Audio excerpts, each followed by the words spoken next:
Sorry. Oh, herzlichen Dank. Danke. Ich habe das sogar noch.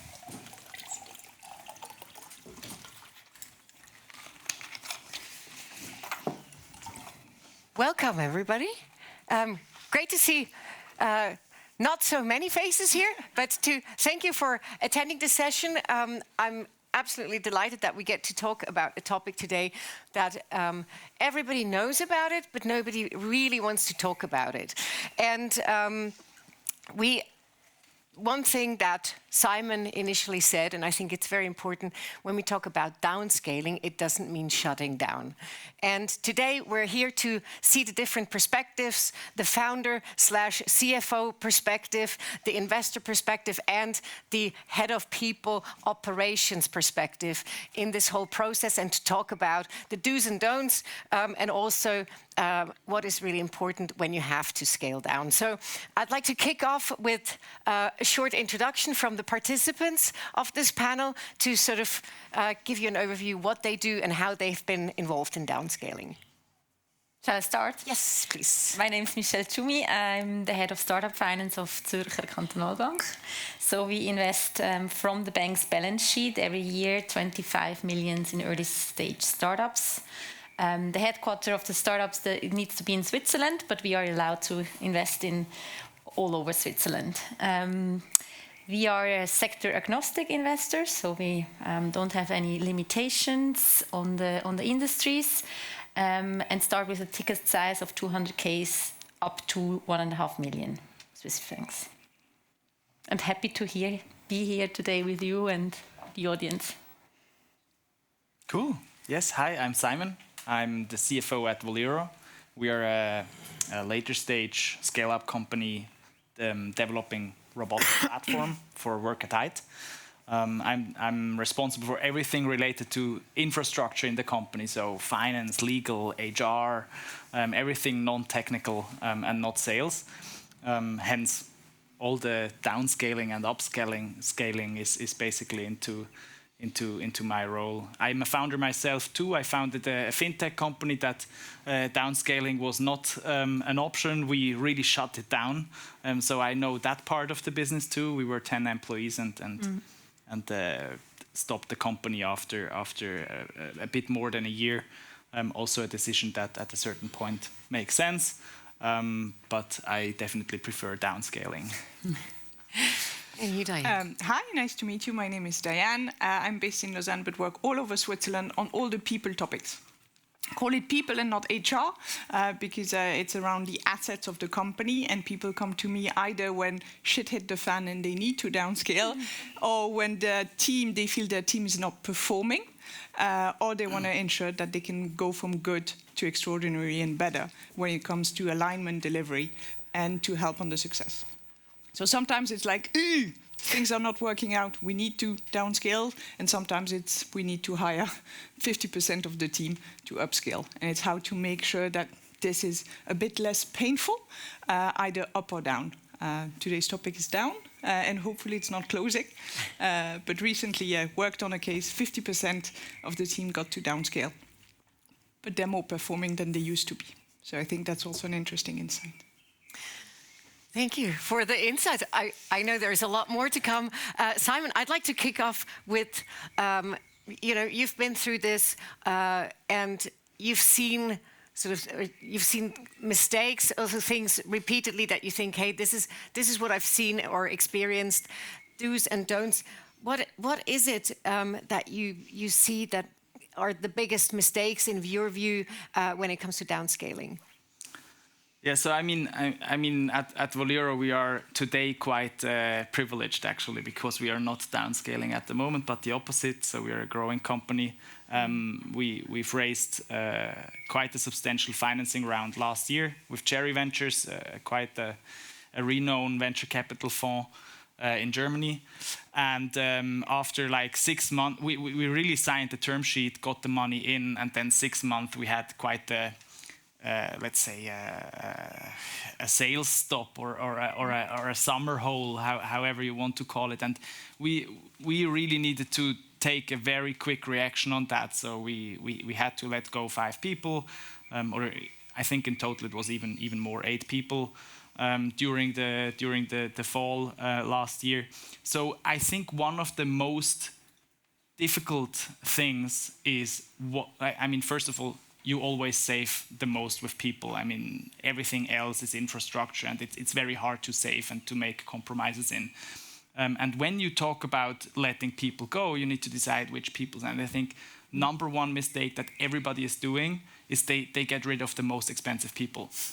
Those are sales. And if you get rid of salespeople in the beginning of a downscaling process, you basically kill your company in the first place, because nobody is going to sell your product unless you're saying founders-led sales is the most important sales that you have in the company. So that's my biggest mistake that I've seen, that people generally go first with the most expensive people, which are sales and probably customer success, and then customers are not happy, and that's the most important thing of your company. Once you have reached product market fit, sometimes also you hire salespeople too quickly, and you have not reached product market fit, and then probably getting rid of them and find product market fit faster can be a solution. But usually the decision who to let go is often made wrongly. Diane, in our preparations call, you said there's 2 important things. The cost on the payroll don't usually reflect the revenue. So speaking of R&D versus revenue coming in, and also one thing is, when do you pull the plug and actually decide, okay, now we have to do it? And I'm keen on hearing a bit more about that. Yeah, and I think that's an interesting analogy, right? As founders, you're always excited and optimistic about what's going to happen. And it doesn't always go to plan, right? Either up or down. And what I've seen going on a recurring basis is that people pull the plug, but they say, oh, we're going to fire 1 or 2 people. And then because the financing round is going to come in, and then it doesn't, and it doesn't, and it doesn't. So you go from doing 1 firing round to doing 5 over 6 to 8 months.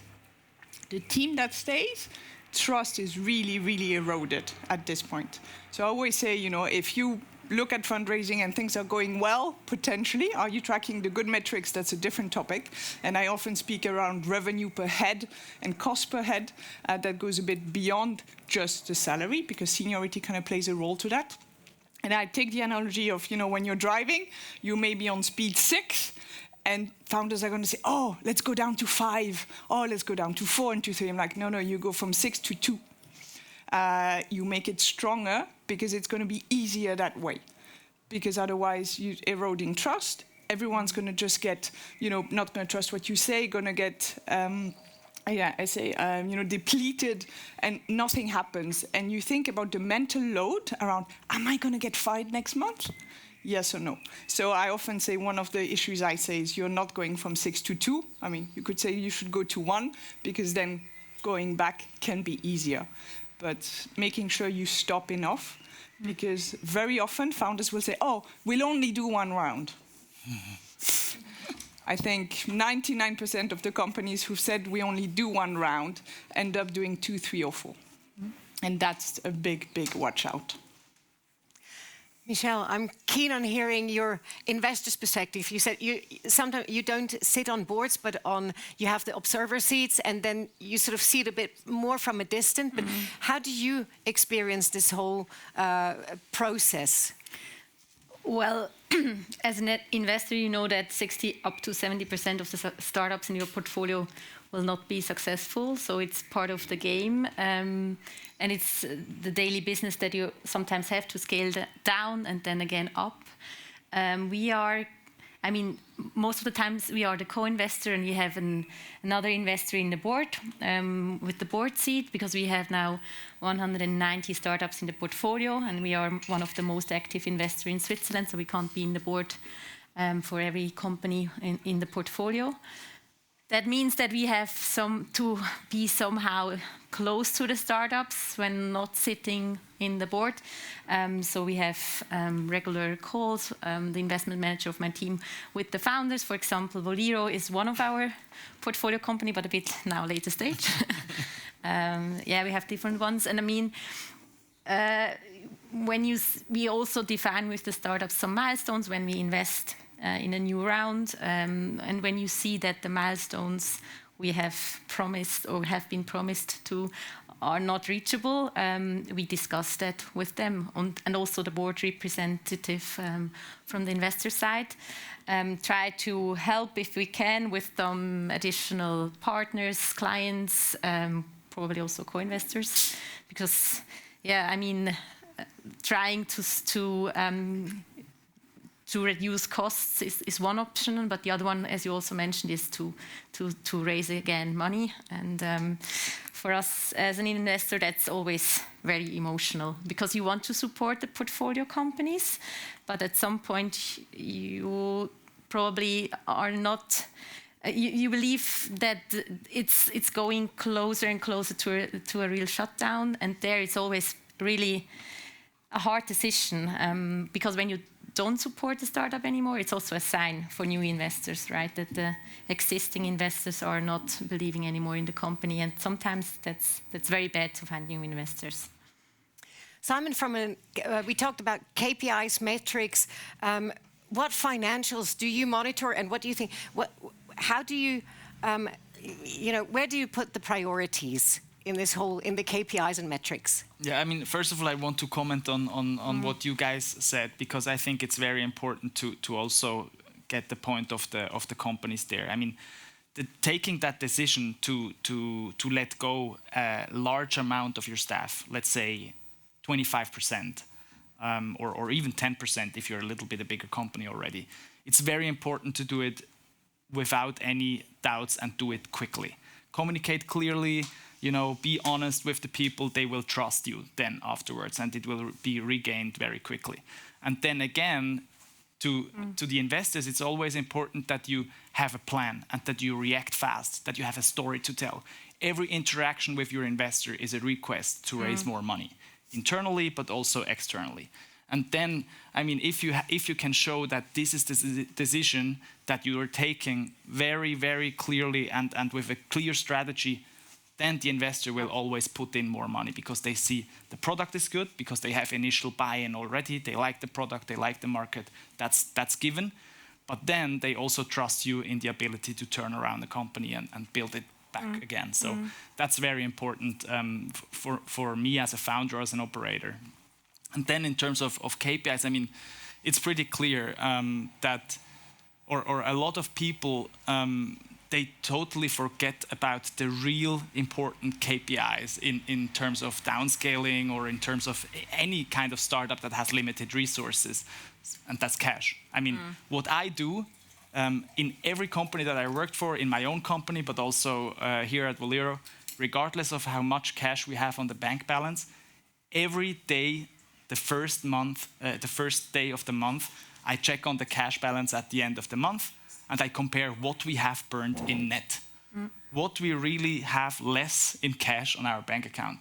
And then I compare it to, how many receivables we have, which is also most of the time forgotten because it's really something that is in very short time to be cashed in. Sometimes I do a little bit of evaluation if those receivables are actually coming in or not. And then also what are the big chunk of bills that we need to pay, and if we can delay it a little bit, because I think it's very standard if I look at our customers that you just don't pay upon your first reminder. And it's something that as a Swiss person is counterintuitive because you try to be honest and fair. But I think if you ask your suppliers and your vendors, hey, can we delay our payment terms? And they appreciate you asking, and they would most of the time also allow. The only thing where you cannot do any compromise is salaries in the end. So, Diane, I would like to touch a bit more upon about your statement earlier with letting go and having several rounds of letting go people. Any more like notice period questions, etc. How do you deal with that? Do you say, okay, now you have 3 months notice period, 2 months notice, you stay in the office, or you let them go immediately? And also, how do you make sure that the ones that are left behind don't get demotivated? And that's always a two-phase approach. We always say, oh, we need to take care of the ones that we're letting go, or we need to take care of the existing team. And that's the hard part, right? Because you kind of need to do both, but the long-term success of the company depends on the ones that are staying. So if you think about fires, they are more important. So the trust aspect, I think, is number one. And with regards to letting people go, usually, it kind of reflects as a failure. There's a lot of emotion kind of linked to it. I will always say I've never met a founder that regretted letting people go too early. They tend to regret letting them go too late. So I think based on that, there's two things, and it's a bit philosophical. I've worked in the last year with 25 companies, and some founders are very around, I pay them, they need to work to the last second. And then there's a debate around, do you think they're going to be doing their best work? And do you actually need them? I think it goes back to focus. And technically, you only need the team that you're keeping. So I would always be prone, if possible, and then it's philosophical, to say, let them go early, ensure that they do good handovers, that nothing kind of falls through the cracks, but give them garden leaves. Termination agreement, way better than just firing right up as well, for all sorts of kind of legal reasons after, and potential costs around sick leave, and there's loads of details there, but I have recurring cases where everyone has an end of month notice, so someone can be sick for 1 day and get an extra month's salary. So if you need your cash, that's a mistake that can cost you a lot. So make sure you act fast on the one that you need to let go. Have a clear plan. Try and make it even for everyone. Garden leave, or work for a month, and then everyone has a garden leave, so that you don't have that recurring letting go. And in parallel, very quickly work on the trust, if there's anything that can happen. But if you do it well and you say, this is the reason why, this is the reasoning, this is how we're going to proceed, and make it very clear, and the clarity is the most difficult in that time, then you can take care of both. But I know it's always a bit of a challenge. The most important is those that stay. Michelle, thank you. Michelle, you've accompanied many startups, and in our preparation call, you were talking about Get Your Guide, for example, that got hit by COVID, by the whole pandemic crisis, and was really in trouble. And maybe can you share some examples what happened and how they dealt with it, and how they got out of it, and even succeeded or became even much more solid in the end? I think it's what Simon just said, that honesty was always very, very crucial. So that we as an investor also were always up to date. When such a pandemic comes, nobody really knows the outcome. And we really needed to think in scenarios. In the beginning, they really wanted to hold the team together as long as possible. And in the end, they had to let go people as well. And now they are bigger and more successful than ever, because the whole business came back. People are traveling again. So it's a best practice example how they dealt it. And I think the culture, also from the experience we have with other startups, is always crucial. So we have one startup. She was also on a panel with me, so I can talk about it. So that's Pregnolia and Sabrina Badir. She is also in the life science sector, and they really wanted to grow in America and the USA as well. And it was very tricky because they had to engage new people, salespeople. And then they, as a team, they realized that the plan was not accurate, and they had to downscale. And it was really great to see how she was engaged with the whole team, not only with the co-founder, but the whole team in the end understood, well, it's on me now to leave. So it was not the co-founders to letting them go, but the whole team could really understand. And that's, again, what you said, the trust also. You as a leader, you can shine in the hard times and show how leadership really works. And I love that example, how she told me then also on the panel that for her, having a great co-founder, it's so important that in the good times are even better, and the hard times you can just share with each other and hold each other's back. So I think that's also very, very important. Talking about holding each other's back or not, I guess in a situation like this when you know, excuse my French, when shit hits the fan, you see true colors, and it may be the best in your co-founder, but maybe also the worst. And you maybe realize that you don't want to be co-founder with a person anymore, or actually, I could also imagine you don't want to be the CEO of your company anymore because it's just giving you nightmares every day. Simon, have you seen any of that? And I'm also very keen on getting Diane's perspective as a coach and implementer in operations of this. Yeah, I mean, it's always great to have good people beside you and decision makers, not only as founders but also later stage, the management in general. Because I mean, founders can then work on what they really can do best, and then you hire a management team, and especially in scale up companies, the management team is most of the time also very important after the founders led company is being transitioned to a scale up company. So I agree. I mean, bad times with people that you trust and then support each other is better, and then the success is more fun if you can share it among the whole team. Because usually what I have experienced, that when it's going bad, you try to protect the team, because the team should not be part of the aggressive decisions that you took earlier in the period of time as a management or as founders. And then when it's going well, like fundraising rounds or good sales periods, celebrate with the team, because that builds trust. Give them back. I have been a big advocate in raising salaries every time when you raise, and not just like $300 a year, right? You go with a 10K, 15K per year. You give them really back because they have been working a lot. And once the company, even though you burn still a lot of money, once the company becomes a little bit more stable, bring them on the journey, because then they will also, once it's going to be difficult again, they will also better understand why things happen. There's always those people that will come back and say, yeah, but you gave everybody a 10K increase 12 months ago or 18 months ago. Why now you're letting me go, or stuff like that? But in the end, it can always be argued in terms of focus or shifting priorities, because in the end, downscaling is, in my opinion, not a financial decisions alone, but it is also a focus decision. What do you want to achieve with your company next? And we say in hard times, two personalities always come up, right? So what I've seen in a lot of cases, too many cases, is that co-founders don't spend time on their relationship. And everything is relationship in the startup world and scale-up world. It's like, everything's fine with my co-founder. Did you ever discuss how you're going to spend money? I see so many discrepancies. For some people, it's normal to travel first class. It's a given. And others say, no, we're a startup. It should be second class. But co-founders have never discussed it.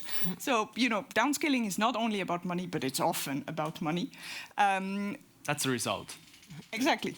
The money is the result. It's the result, but it's not being talked, right? Co-founders don't spend time on the relationship. So that's something I do a lot in the executive coaching space around how do you know you're doing great?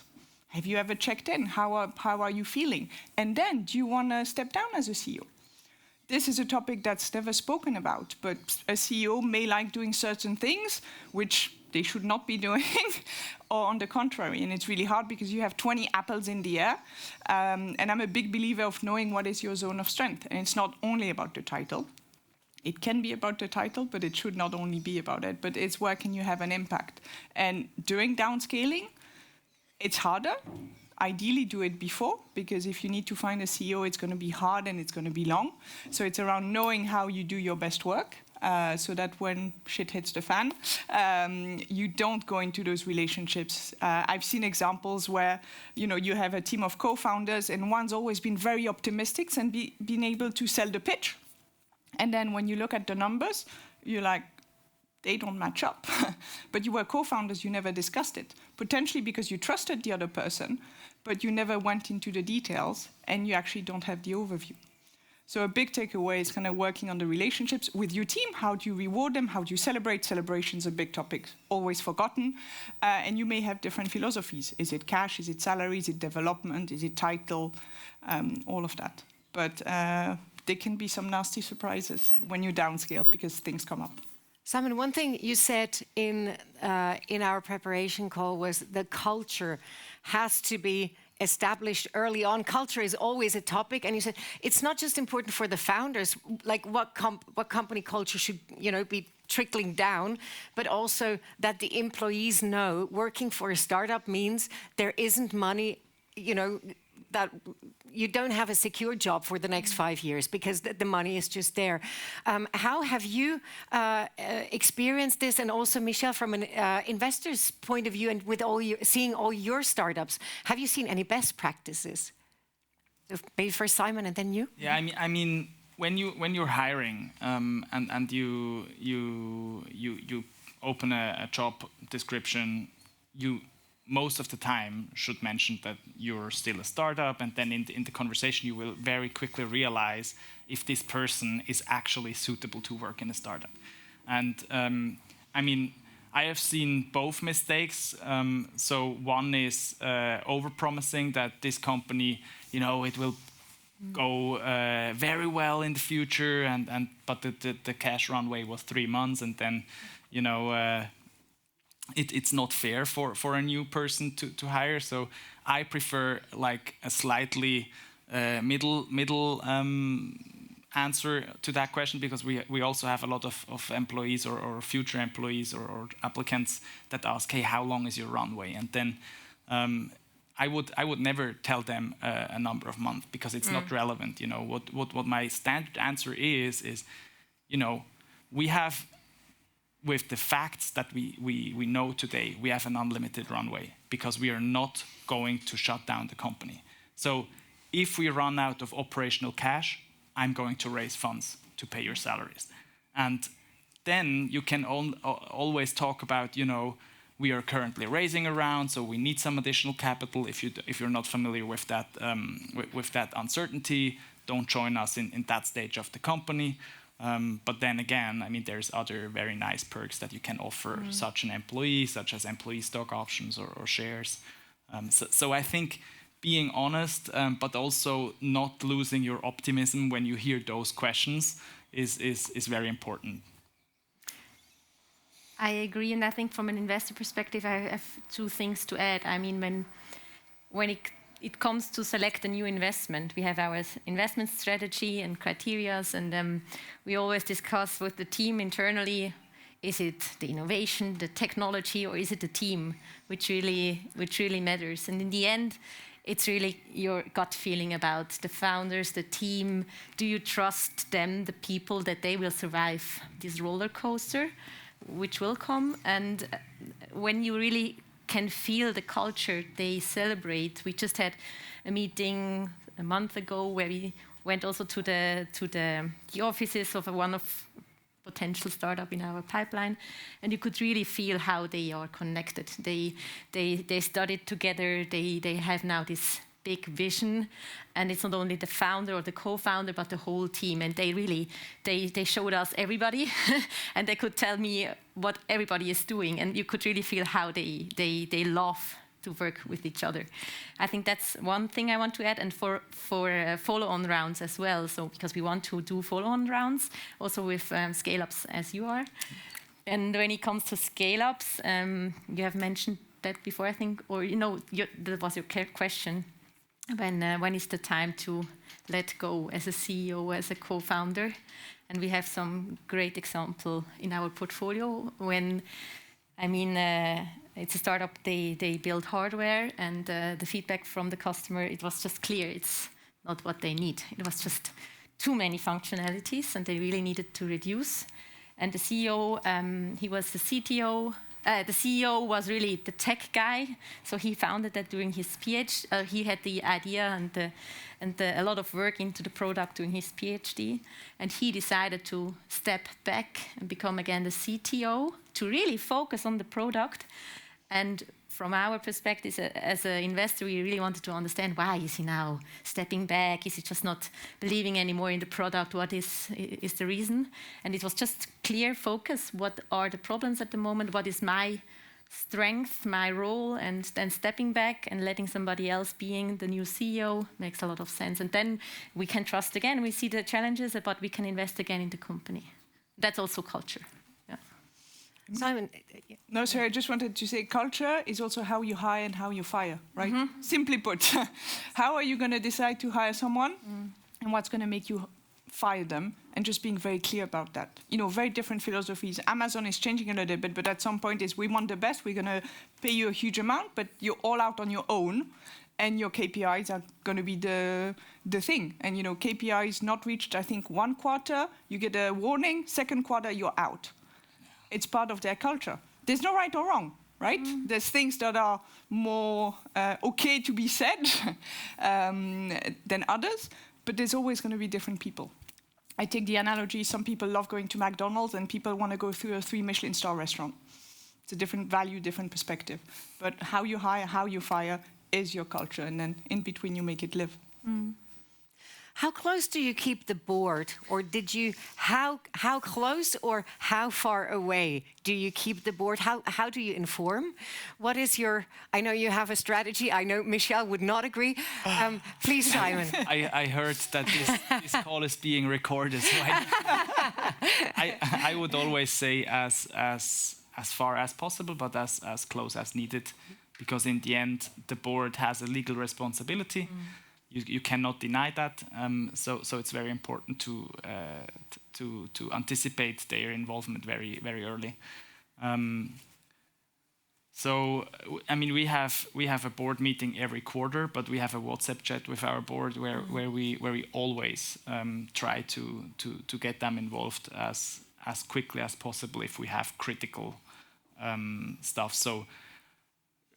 Relating to our layoffs last year, I mean, it was September. We had a board meeting. Then we already saw that sales was not going as we anticipated, and we knew that if sales is not going to ramp up until November, we need to make this hard decision to let people go. And we were very clear on the decision in September. And then for roughly 2 months, September, October, and then beginning of November, we nearly didn't have any touchdowns with the board, but they were aware of the situation. And then beginning of November, we told them, hey guys, we're going to execute the plan. Here is a quick summary of the financial impact. Here's a quick summary of the personnel that are you in. Please join us in the office at 28th of November. They came in. We had a meeting with every single person in the company, everyone. We told the people that are staying, hey, you're not affected, and the other guys, hey, you're ready to, you're free to leave now.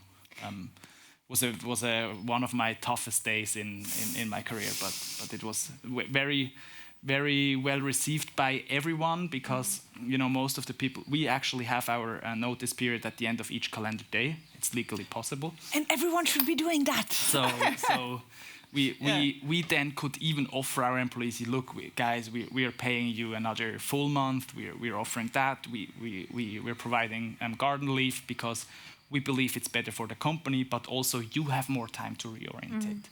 Because it's very important to give them the time to reorientate and to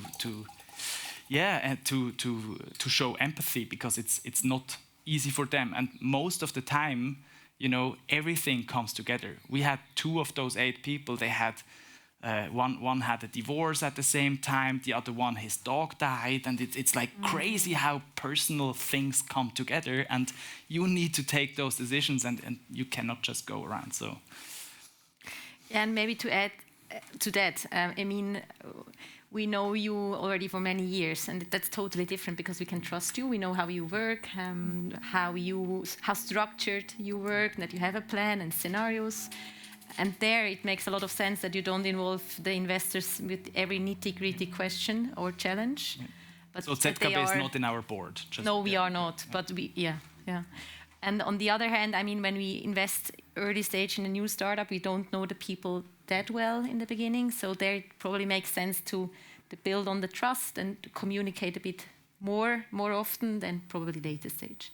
I think also you need to teach them, because you're not experienced enough. Also, what I see is a lot of founders and early first-time founders, they are afraid to talk to the board or to investors, or they're somehow hesitant.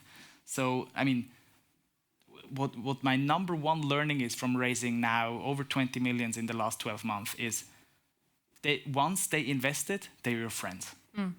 Always. And every touch point is an additional request for money.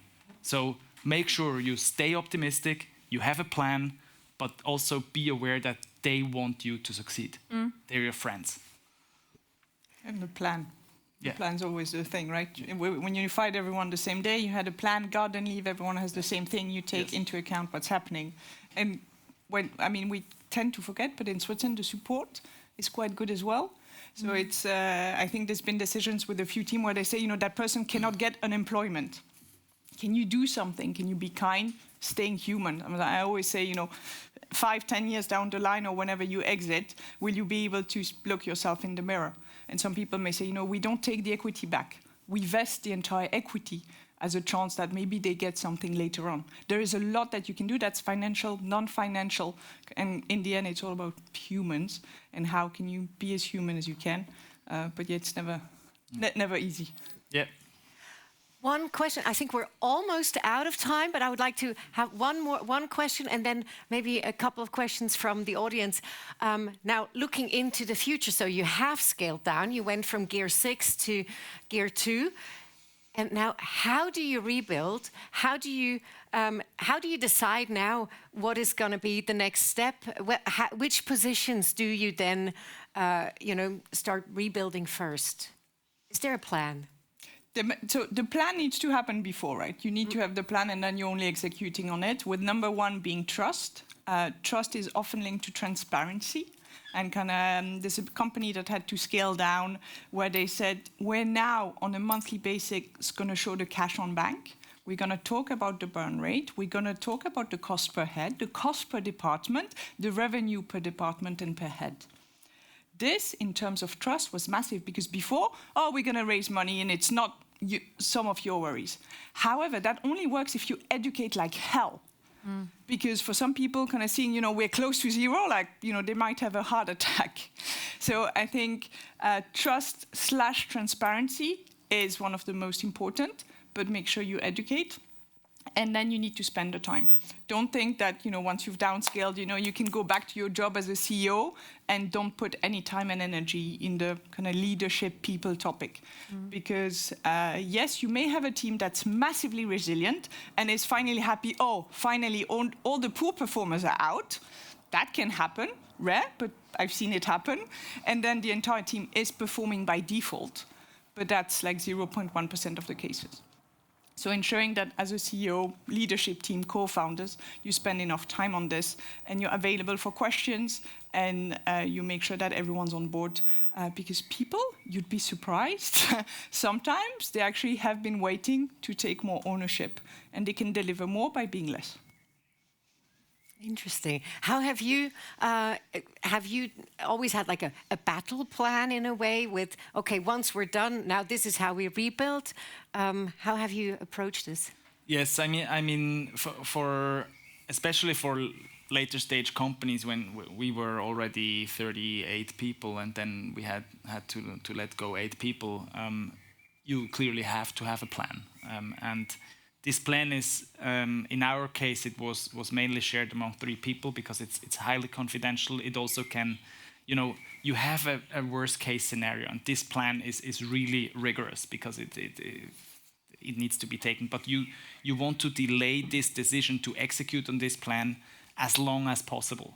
But you need to take it as early as needed, and for us it was until this moment, and then we clearly knew what to do.